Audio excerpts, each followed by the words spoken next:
आदरणीय पूजनीय विश्व प्रख्यात कथावार्ता श्री राधिका दासीज्यू सम्पूर्ण हाम्रो राधिका फाउन्डेसनबाट आउनुभएका सम्पूर्ण सदस्य साथीहरू, कुम्भीकोटको विकास समितिका साथीहरू तथा सभाका साथीहरू, झ्याङ्जाबाट आउनुभएका कृषि हिन्दू महासङ्घ नेपालका भजन मण्डलीहरू, राधिका माताजीलाई सम्मान गरेर स्वागत गर्न आउनुभएका सम्पूर्णमा हार्दिक सम्मान र स्वागत गर्न चाहन्छु।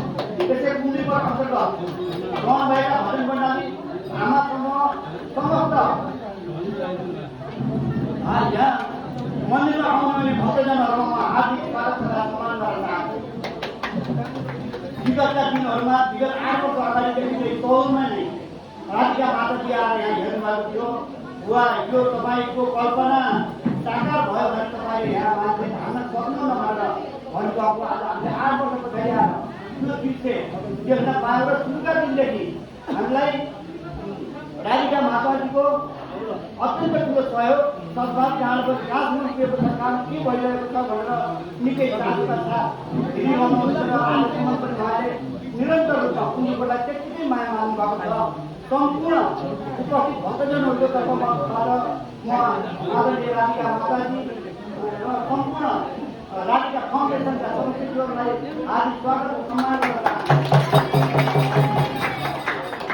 राधिका माताजी अन्तर्राष्ट्रिय राष्ट्रिय जहाँ पनि जाँदाखेरि उहाँको चर्चा, उहाँको महिमा, उहाँको कथा, मधुर कथा सुन्नलाई सबै मान्छेहरू आतुर हुन्छन्। हामी पनि हाम्रो यहाँको एकान्त जनसमुदाय पनि अत्यन्त आतुर थियो। राधिका माताजीले त्यो पूर्णता गरिदिनुभयो। हामीले यो यहाँ महाविद्यालयमा धेरै भएको पनि छैन। लगत्तै कोटी होम सुरु भएको कोटीमा पनि उहाँले आउनु हामीलाई चाहिँ उहाँ पाउन हामीले सफल भयौँ। त्यसको लागि पनि म हृदयदेखि धन्यवाद दिन चाहन्छु। महाराजजी सुरुका दिनदेखि उहाँले राधिका माताजीलाई ल्याउने भनेर हामीले यहाँ मायाजी गर्दै गर्दा पनि धेरै पटक आउनुभयो। राधिका माताजीको बाहिर जाने कारण थियो र आउनु पाउँदैन कि भनेर निकै चिन्तित हुनुहुन्थ्यो। पछिको कार्यक्रम पनि पोस्टिङ त्यो गण्डकी कोटीमा उहाँको सवारी भयो। उहाँ आएपछि एकदमै धेरै भक्तजनहरूको भिडभाड पनि भयो र उहाँलाई म कोटी हुन्छ तर्फबाट मेरो कुम्भीकोटको तर्फबाट मुनि पनि धन्यवाद दिन चाहन्छु र सम्पूर्ण यहाँको निवास स्थानीय वासीहरूलाई थोरै सन्देश दिनु म राज्य महाराजलाई अनुरोध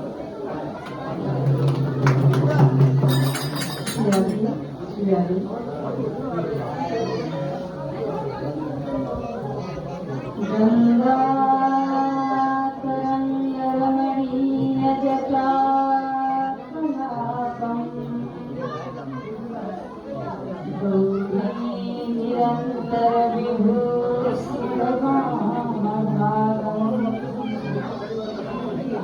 नारायण प्रियमनंगमदापहारम वाराणसीपुरपतिं भजवीश्वनाथम्। देवादिदेव महादेव को जय, उमेश्वर महादेव को जय, आजको आनंद को जय, नेपाल रामा को जय, गौ माता को जय, वैदिक सनातन धर्म को जय। परब्रह्म परमात्मा निरंजन निराकार देवता पनि देव महादेव, काल का पनि काल महाकाल बाबा पशुपतिनाथ, बाबा भुवनेश्वरको चरणमा कोटि दण्डवत। सम्पूर्ण भक्तजनहरू उपस्थित सबैका हृदयभित्र बस्नुभएको भगवानलाई म नमन गर्न चाहन्छु। यस कुम्भीकोट विकास समिति परिवार जसलाई म मेरो घर जस्तो लाग्छ। यहाँ मेरो छेउमा बुवा बस्नु भएको छ। म बुवा आमाको छाडीमा बसेकी छु जस्तो लाग्छ मलाई। यो भूमिमा 8 वर्ष अगाडिदेखि 8 वर्षभन्दा बढी भयो होला होइन, 10 वर्ष भयो होला। 10 वर्ष अगाडि यो भूमिमा त्यति बेला यो बाटो पनि थिएन।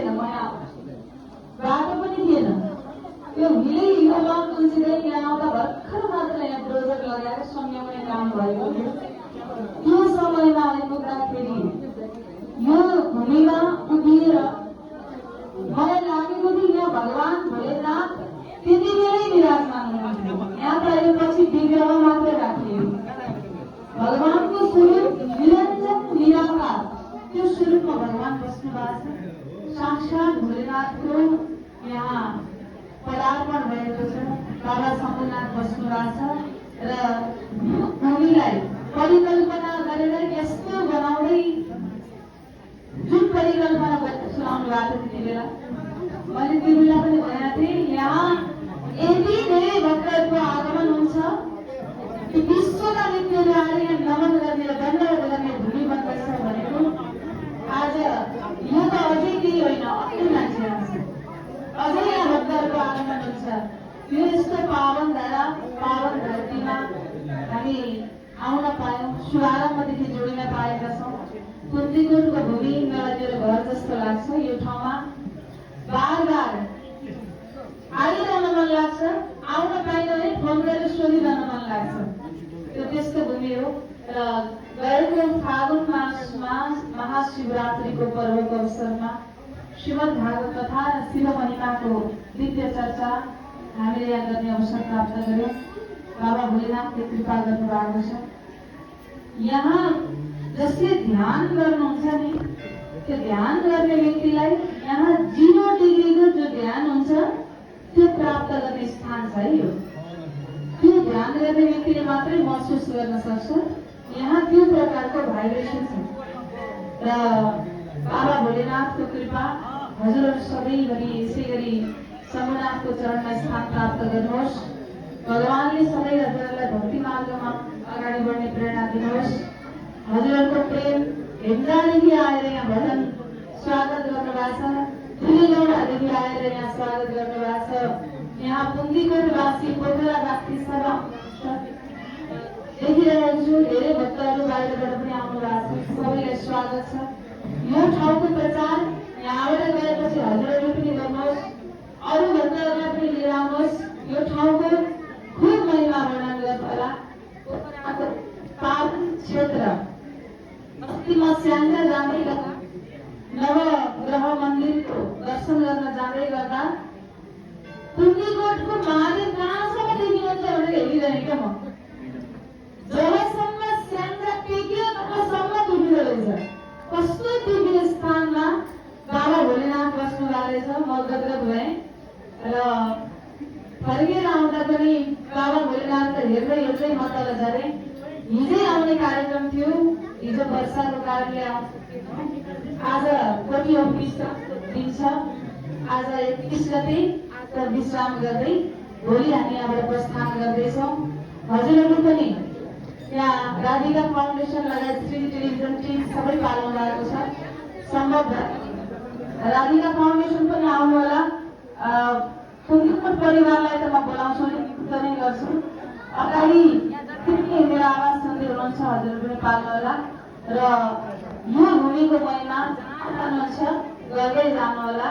नेपाल आमाले धेरै यस्ता सन्तानहरू जन्माउनु भएको रहेछ जसले यो ठाउँलाई चिनाउनलाई यति ठुलो कर्म गर्नुभयो। बुवा लगायत सम्पूर्ण कुन्तीकोट परिवारलाई म नमन गर्न चाहन्छु, धन्यवाद दिन चाहन्छु। यो मार्ग भगवान पतिनाथले हजुरलाई सधैँभरि यस्तै कल्याण गरिरहनुहोस् भन्दै मेरो वाणीलाई यहीँ विश्राम गर्छु। जय जय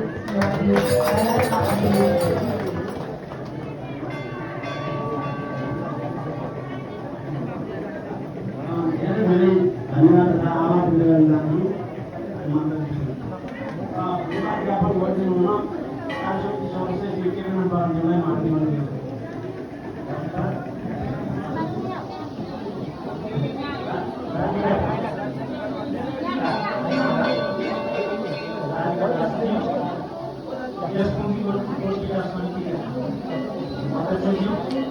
सम्पूर्ण कार्य समितिका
तपाईँले गाइरहनु